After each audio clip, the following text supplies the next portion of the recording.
Fever రాగానే antibiotic వాడాలా? నేను doctor Geetha Indril, general physician, Manovari hospital, Korutla. డెఫినెట్గా వాడకూడదు. ఫీవర్ రాగానే యాంటీబయాటిక్స్ తెచ్చుకొని వాడకూడదు. Most of the times viral fevers ఉంటాయి, సెల్ఫ్ లిమిటింగ్ ఉంటాయి.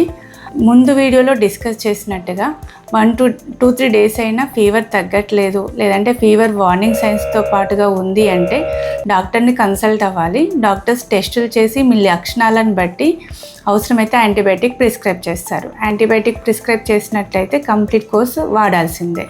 అంతేగాని మీరుగా యాంటీబయాటిక్స్ తీసుకొని వాడకూడదు. అలా వాడడం వల్ల లాభం కన్నా నష్టమే ఎక్కువ. అన్నెసరీగా యాంటీబయాటిక్స్ వాడితే అది అవసరమైనప్పుడు మనకి పని చేయకుండా అవుతుంది. దాన్ని యాంటీబయాటిక్ రెసిస్టెన్స్ అంటాము. సో యాంటీబయాటిక్స్ అనేది డాక్టర్ సలహా మేరకు మాత్రమే వాడాలి. Thank you for watching.